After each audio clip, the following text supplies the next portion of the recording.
لما اجي اعمل مؤتمر النهارده واقول في حب سرسليان، واجي انا على المستوى الشخصي، انا ماليش دخل براي الاخرين، انا بتكلم عن وجهه نظري انا، ده ليس في حب سرسليان، ولكن المؤتمر ده انا شايف اسمه في حب النفس.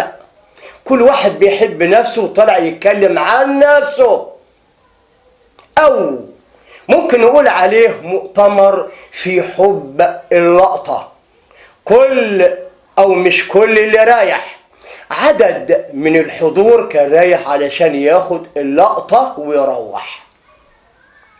وقد كان يعني أنا لما أكون بتكلم عن مشكلة التعليم وأبنائنا، بدل ما نتكلم في صلب الموضوع وفي حب سرسليان والغلابة في سرسليان والبسطاء ومشاكل أبنائنا وي وي وي والكلام ده والشارع في سرسليان، بدأنا نتكلم في مواضيع تانية خالص. أما أجي أحل مشكلة التعليم، أنا بتكلم عن أبنائنا والكثافة والفصول وي وي وي. أنا حسيت إن إحنا بنحل مشكلة التعليم العالمية في سرسليان. اتكلمنا في حاجات أقسم بالله حاجات كلها أوهام وخيالات، بين السحاب طائرة. إيه يا جماعة؟ عايزين نكون عقلانيين شوية. اما نتكلم على قد التوب اللي احنا عايشين فيه، على قد توبنا احنا بنتكلم. ايضا الاقي زميل فاضل طلع بدأ يحكي قصة حياته من يوم ما راح السعودية لحد ما رجع، والمفروض انا كنت ندخل الابناء والاولاد وليلة بتكلم عن نفسي. يعني انا بقول لصديقي العزيز، يا صديقي العزيز، انت اتكلمت ايه في اليوم ده في حب سرسليان؟ انت جيت طلعت حكيت قصة حياتك، ولكن ايه اللي حضرتك اتكلمت فيه في اليوم ده في حب سرسليان؟ حاجات كثيرة جدا. ونيجي نتكلم يقول لك ايه؟ النقابة، نرمي الليل على النقابة. يا جماعة نبوس ايديكم، يا ريت نعرف جيدا ان النقابة النهارده دي نقابة تيسير اعمال من أعوام سابقة كثيرة جدا، وهي شغالة على كده. لا انتخابات ولا أي حاجة، اتعملت النقابة دي بالحب. فلان ده حبيبي وحبيبي، يلا عملنا كده، احنا كده النقابة، واتفرضت على كل معلم احنا النقابة. ودي حقيقة مش هنخرج بعيد عنها. هل اتكلمنا في المسائل دي؟ كل واحد طالع يتكلم عن نفسه ويحكي مواضيع وحواديت. احنا حالتنا اللي احنا عايشين فيها بعيد عن الحوار ده كله.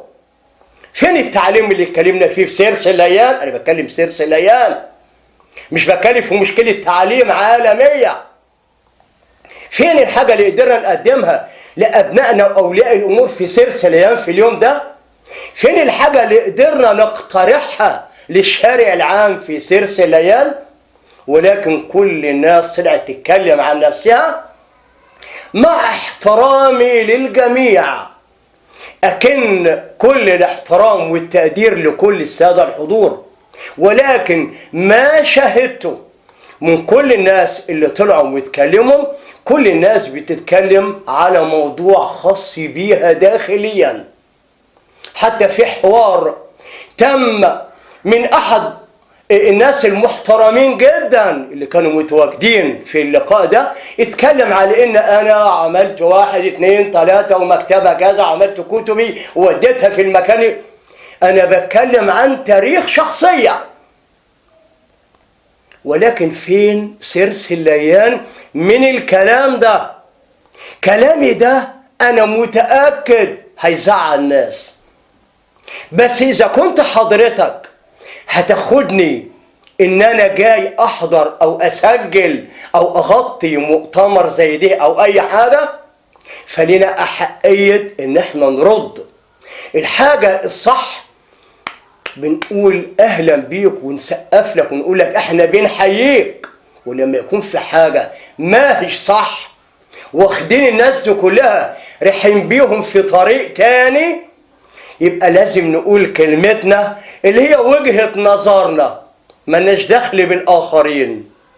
وبنقول اللي شايف ان احنا كلامنا يزعله يبقى ليك الحق ازعل براحتك، ولكن ده رأينا ومش هنتنازل عن رأينا ده، وهنتكلم في الموضوع ده مرة واثنين وألف، عشان لما يتعمل حاجة في حب البلد دي يبقى نناقش كل مشاكل البلد دي بجد.